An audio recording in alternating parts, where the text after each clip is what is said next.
How we doing? How we doing? This is Destination Denver, Colorado, and today, as someone who has helped literally hundreds of people move to this state, as someone who has had thousands of conversations about moving here, the vast majority of people tend to move to Colorado based on a brief experience, even maybe a brief experience that happens multiple times. They visit during the summer and enjoy blue skies and a beer on a patio. They come in the winter because they're big skiers, but they don't necessarily experience what Colorado is for an entire year. How could they possibly? So one of the most common questions I get asked is, what is Denver like and the Colorado Front Range during different months of the year? So today, that's what we're going to experience. We're literally going to walk through a boots on the ground experience of what every single month of the year looks like, what you can expect. Yes, the beautiful, the majestic, the reasons that people want to be in Colorado, and also those moments where you don't. The moments where if you're not a winter person or not a summer person or not a dry person are really going to impact you. We're going to cover what Colorado is really like, not just the postcard, starting right now.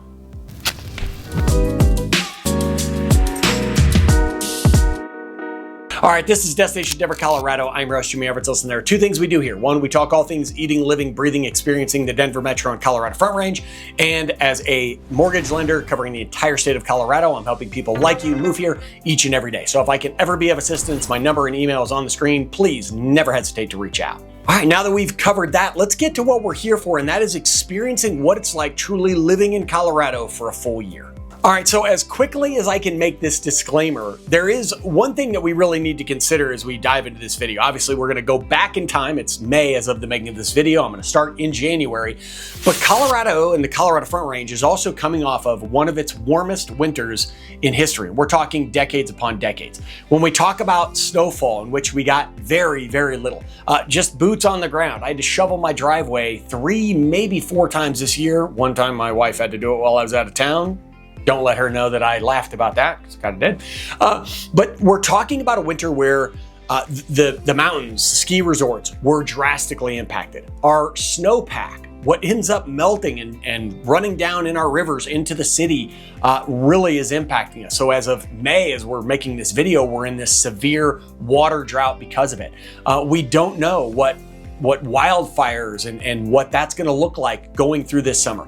So what we're going to talk about is what is more of your typical months. Obviously, we have some that are going to be different, but again, when I start talking about January here in a second, our January this year was very mild temperatures, typically around 50 to 55 degrees and sunny, in which at a certain point it became surreal waiting for winter. So having said all of that, let's talk about what January really looks like. And January is typically the month that makes people wonder, did I really move to the place that I envisioned moving here? Because the cold is different as you jump into January.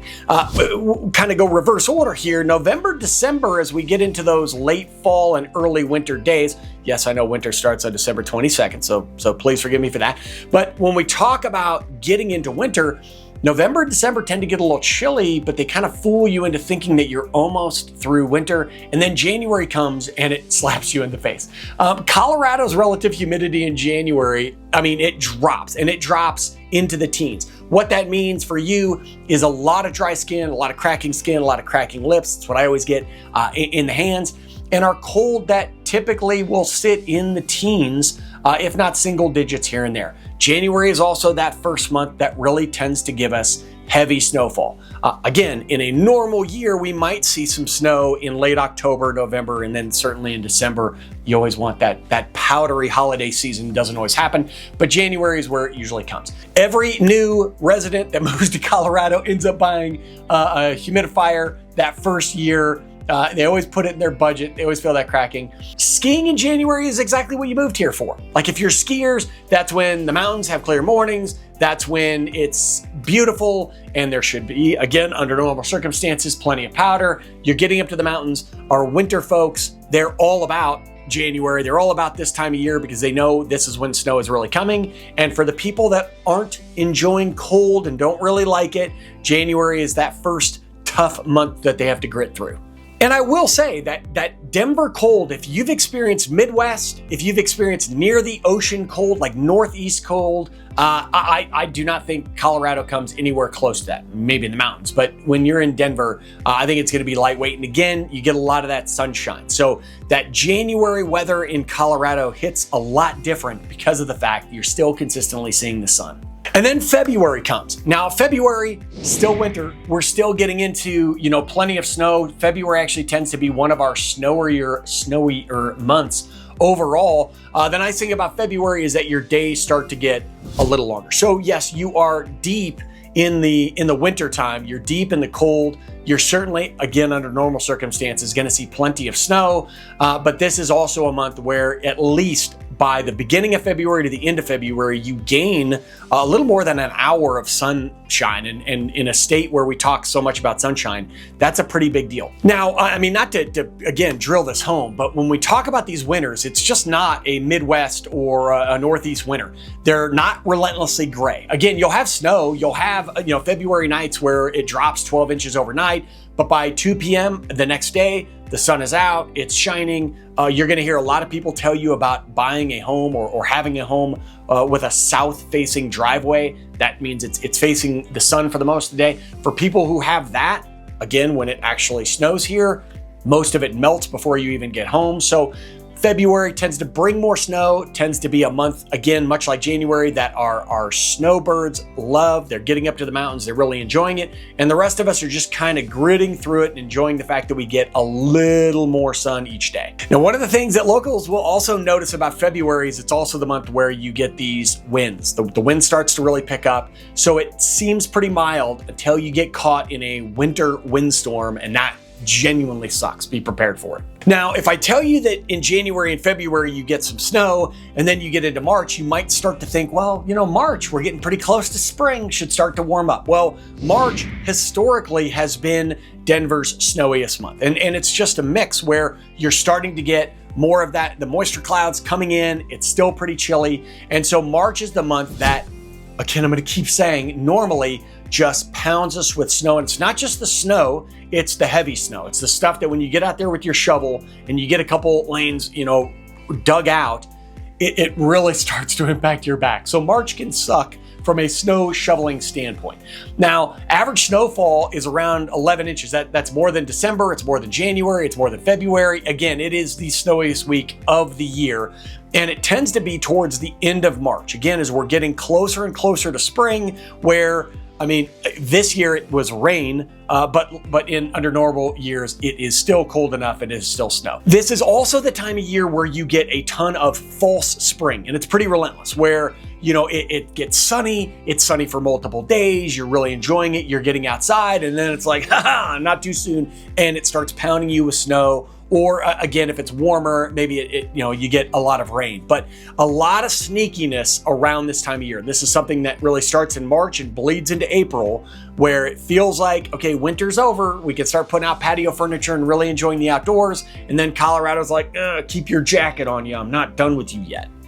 March is also a period of time where skiers tend to have some of their best trips up to the mountains. They're looking for that powder. They also have a clock in their head. They start to realize, hey, we've got about a month, maybe a month and a half left before this is done. We need to get up the slope. So they really want to take advantage of these snowstorms that we have come in. That is going to be primarily your peak ski period. Now, when I tell you to not get too excited for summer until we're there, April is that month. It's the month I was born in, so obviously very important. But I would refer to April as kind of our mud season. We get, again, we're still getting snow. It's still cold enough to where you will get a decent snowstorm in April. And if the temperature happens to peak up, then in April, you tend to get a lot of rainstorms. And Colorado, the Front Range, is definitely one of those areas where you get afternoon showers. So sometimes for us, we're not used to it being gray or cloudy at all. It seems like we complain about the rain, but really it's about 20 to 30 minutes of a quick shower and then it's gone.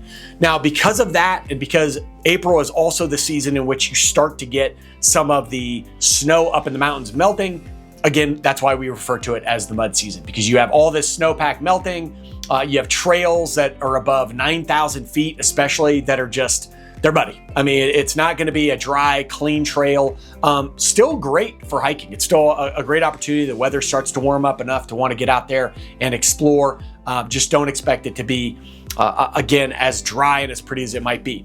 This is also when ski resorts start talking about closing right around this, this April, early May, period, where towns start to slow down. Some close altogether. A lot of people are taking vacations away from these mountain towns. And this is when a lot of people are, instead of going to the mountains, they're heading off to Mexico instead. Restaurants in the mountain towns tend to close, so something to pay attention to. Now, Denver and the Front Range is beautiful during this time because especially as you get into late April, this is when trees are leafing. This is when Wash Park is green. This is when you have cherry trees blooming. Afternoons are in the 50s and 60s. It really starts to get pretty. And again, it really starts to enforce, especially for summer chasers wanting to get outside. Now, May is competitively, I would say, one of the best months of the year for Denver and the Colorado Front Range. And for a lot of different reasons. One, again, most things are in bloom. You have, leaves everywhere. There's flowers out. It's nice and warm. The sun is out, but it's not hot yet. It doesn't tend, again, this year being a little different, but it doesn't tend to be the type of period of time where you just don't want to be outside very often.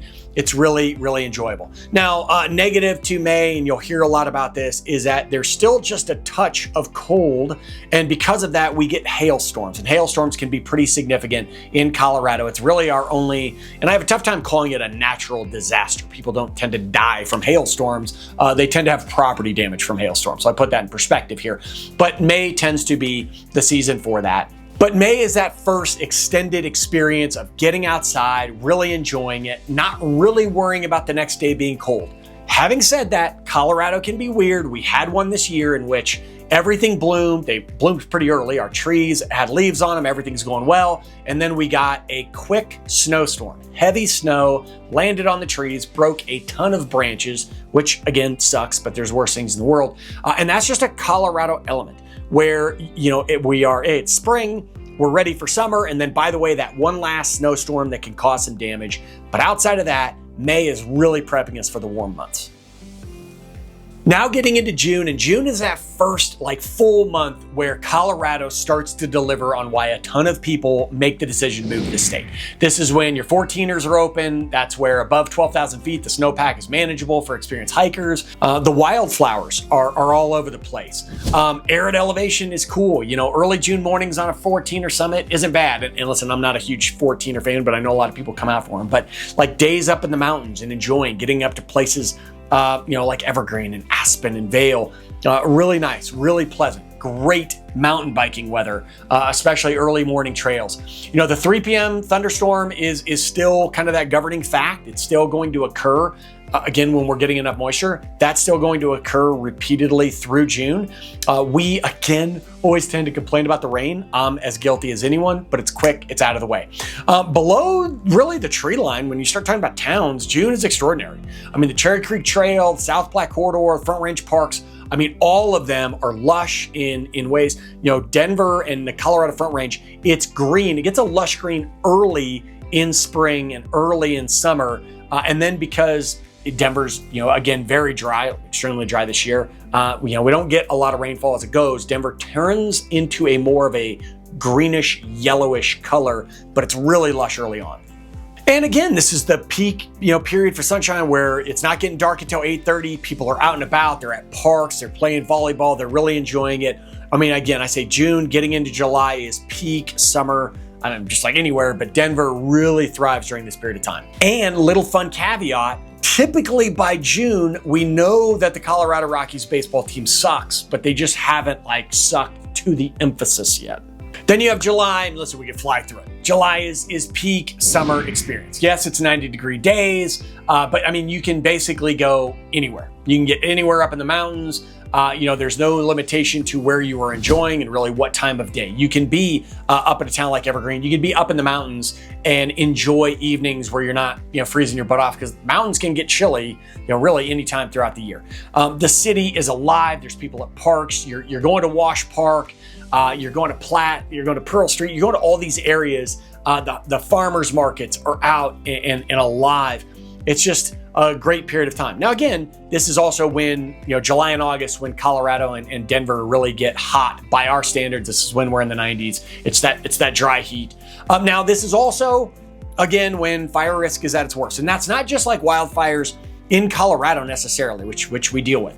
It's also when our air quality tends to take a dump. And if there's any fires, anywhere west of us, including up into Canada, it is routine that smoke from those fires get brushed into Denver, and we're dealing with that. Again, there's worse things in the world, but the air quality can really stink around this time of year. You get a lot of smog.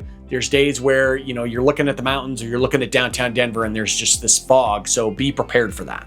But this, I'm going to tell you, this is, again, if you're mountain biking, if you're hiking, get out early. Either the sunrise trails or the sunset trails late in the day are phenomenal. One of my absolute favorite things to do.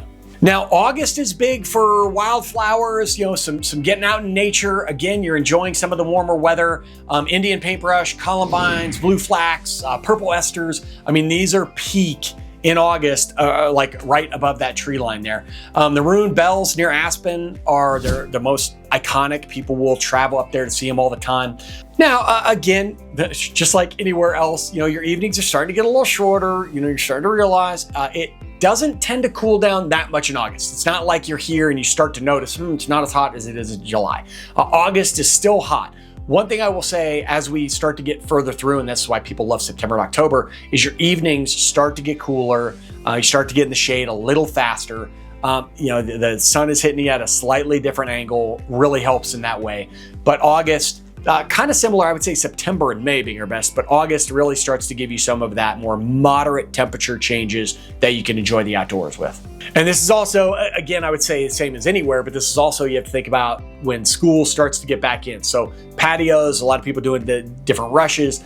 This is when people are getting in the last of that summer freedom. Now, September, in my humble opinion, I think for a lot of people, especially before the leaves fall, September is peak Colorado. It is why people tell other people, this is when they're convinced and they're like, you know what? Yes, Colorado's awesome. You should move here. It's for September. Mornings are in the 40s or 50s. Afternoons are in the 70s, maybe 80s. There's virtually no humidity. Again, it's pretty dry here. You got low wind. You got blue skies everywhere. The afternoon storms that had, that divided June and July and even a little bit of August, those are gone. The smoke at this time is usually gone. It's just a very pretty period of time. Again, especially as the leaves are still on the trees and as they start to change. And this is just like peak trail time as well. If you're going on hikes, if you're getting on your bike, you're getting out and experiencing.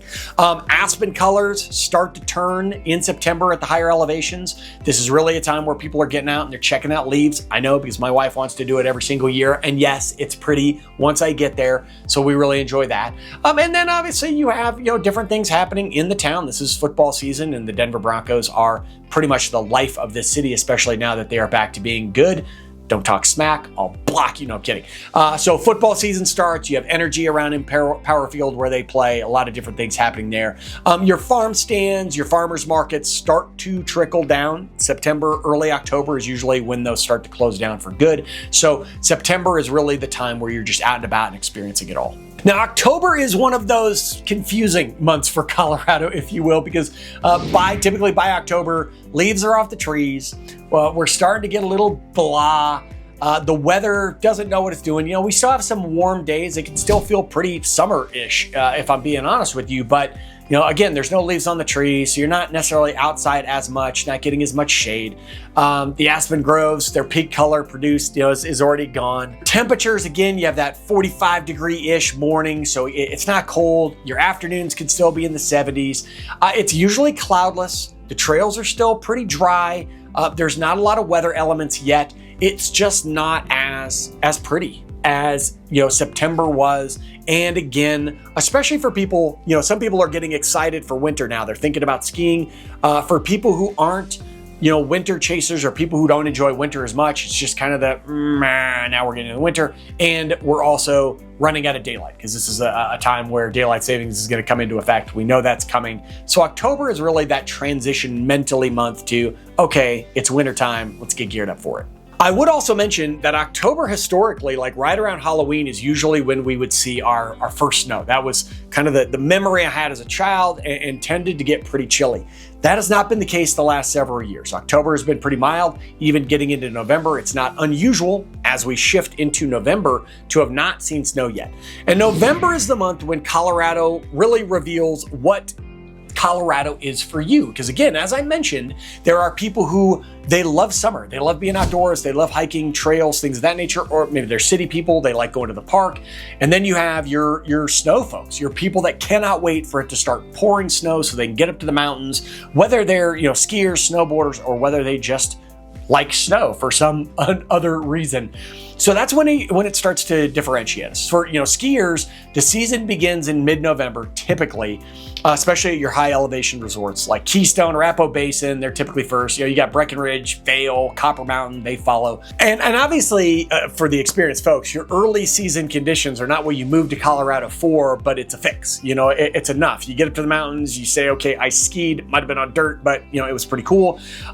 Thanksgiving, really starts to peak. People are getting, happy, and they're getting up to the mountains more often. I-70 traffic is really when it starts to get ugly and backed up there. So something to be aware of. And, some of your enjoyable amenities in Denver are easier to get to. There's fewer lines. There's not as people out and about.